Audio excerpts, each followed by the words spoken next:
What if the biggest economic mistake of the next decade is already underway? The agreement between the United States and Iran may reduce tensions in West Asia or the Middle East, but that is not what concerns me. What concerns me is how governments around the world are likely to respond. History shows that when nations feel vulnerable, they start pursuing a thing called self-sufficiency. But history also shows that this particular instinct can become extraordinarily expensive. Today, I want to examine why the world may be walking into what I call the great self-sufficiency trap. Let's take a closer look.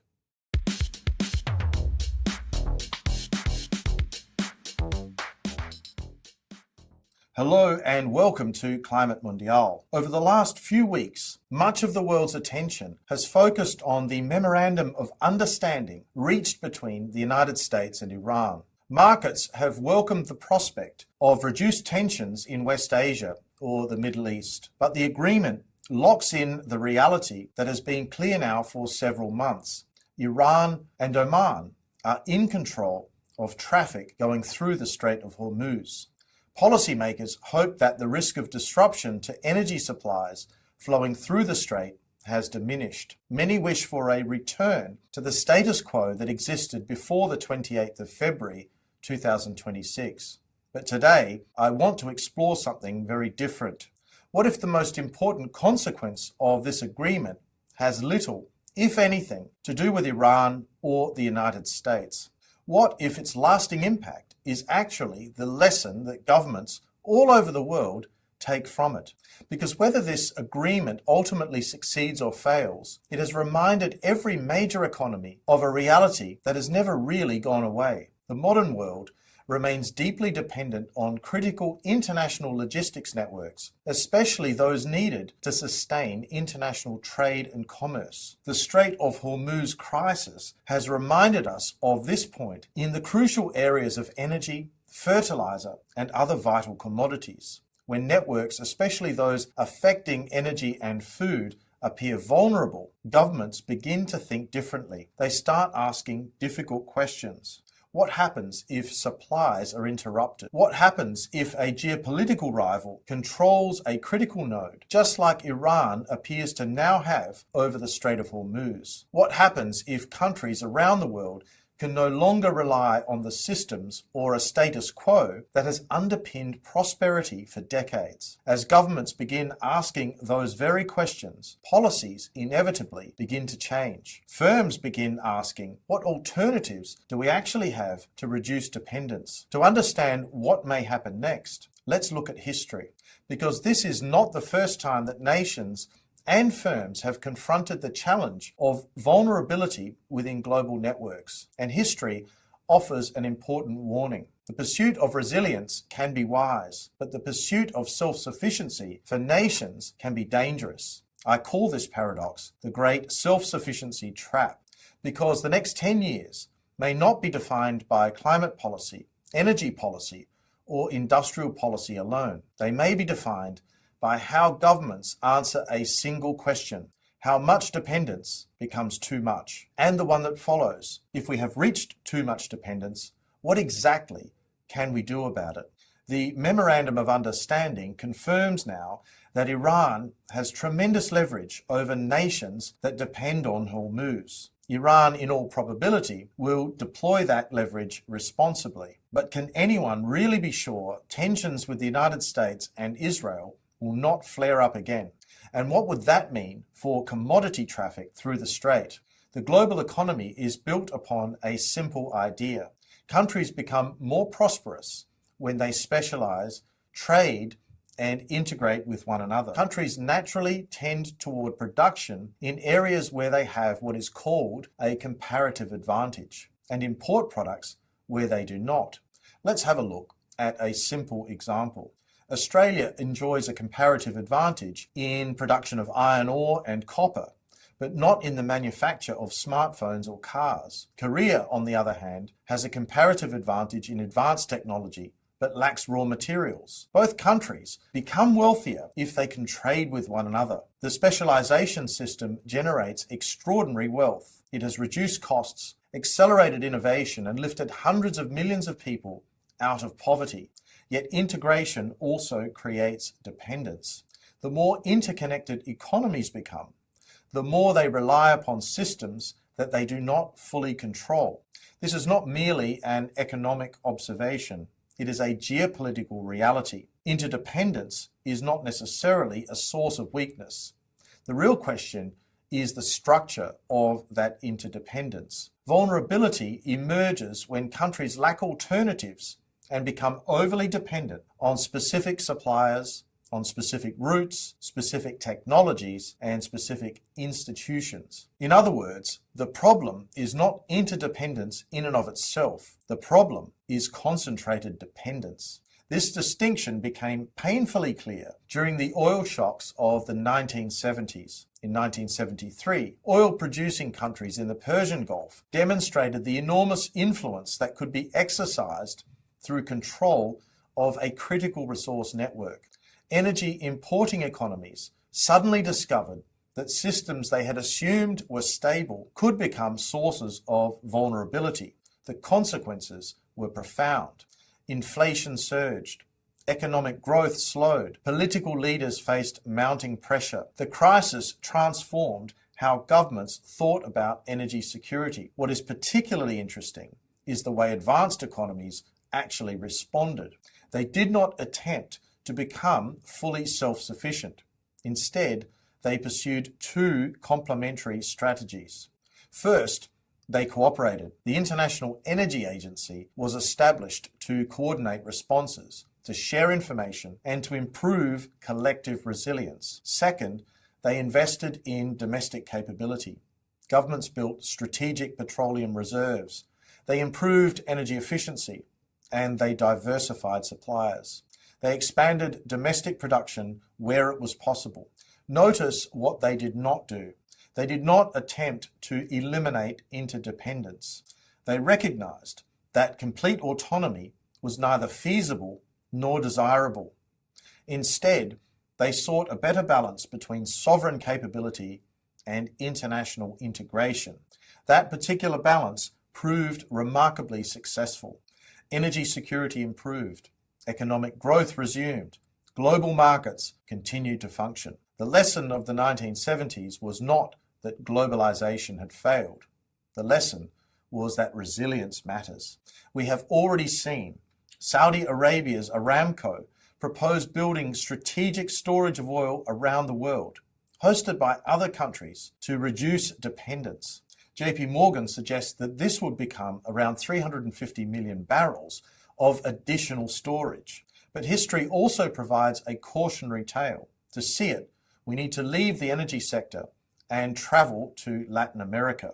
Throughout much of the 20th century, many Latin American countries pursued a strategy known as import substitution industrialisation, often referred to as ISI.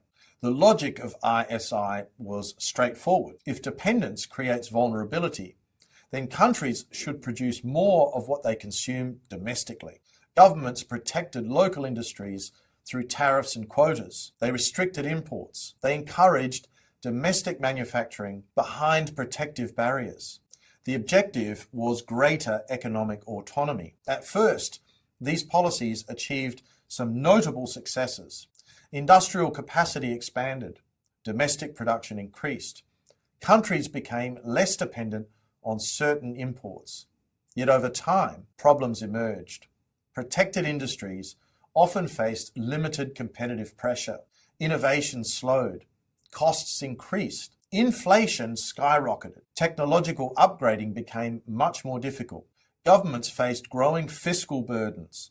Many economies experienced stagnation and recurring balance of payments crises. Eventually, numerous countries reversed course and reintegrated more deeply into global markets. The lesson was not that domestic capability became unimportant. The lesson was that capability pursued in isolation can become counterproductive. More than often, building capability undermines and even destroys the comparative advantage system that is the fundamental force that is creating wealth. Reducing vulnerability and eliminating interdependence are not the same thing. That distinction is becoming critically important today because we are once again living through a period of heightened awareness about vulnerability. The US-Iran agreement has reminded policymakers that a significant share of the world's energy still depends on a narrow maritime corridor.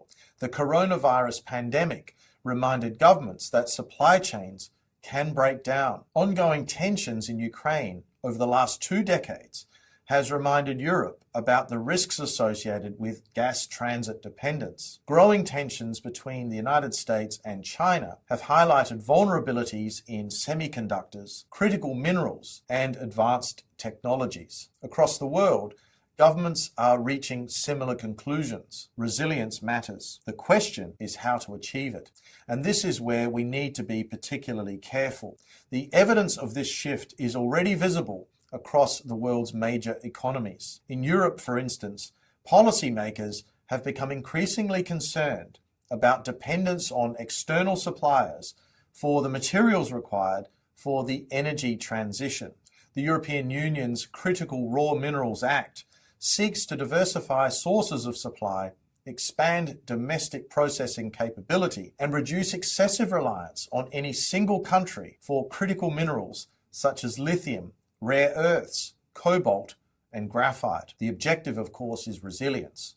But can the European Union ever really deal with these risks if it has no comparative advantage in critical mineral production? In the United States, the Inflation Reduction Act has often been described as a climate policy, but in reality, it is industrial policy. Hundreds of billions of dollars in incentives have been directed towards domestic manufacturing of items like batteries. But does the United States have a comparative advantage in battery technology? The same question can be asked for electric vehicles, clean energy equipment, and associated supply chains. Reducing emissions is only part of the story. Strengthening domestic productive capability is just as important. China presents a different but equally important example. Over several decades, it has built a dominant position in the processing of many critical minerals with a clear competitive advantage. It has also done so in the manufacturing of photovoltaic solar panels, batteries, and other clean energy technologies. This position provides significant economic advantages, but it has also prompted other countries to reconsider the risks associated with concentrated dependence on a single supplier.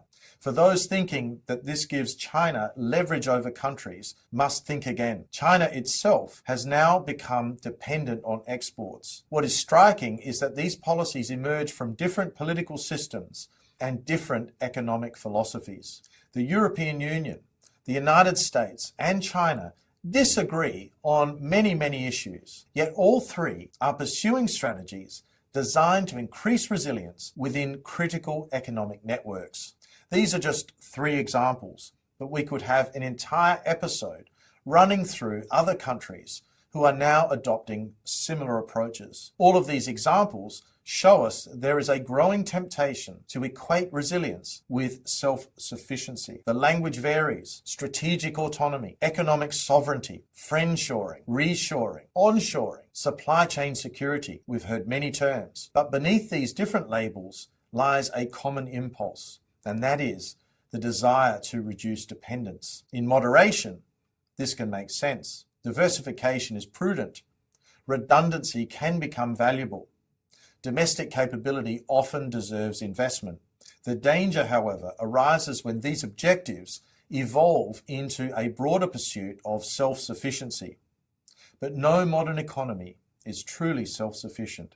Not the United States, not China, not Europe, not India, not Australia, and not even Russia. Every major economy depends on complex networks that span continents. Energy systems depend on international trade.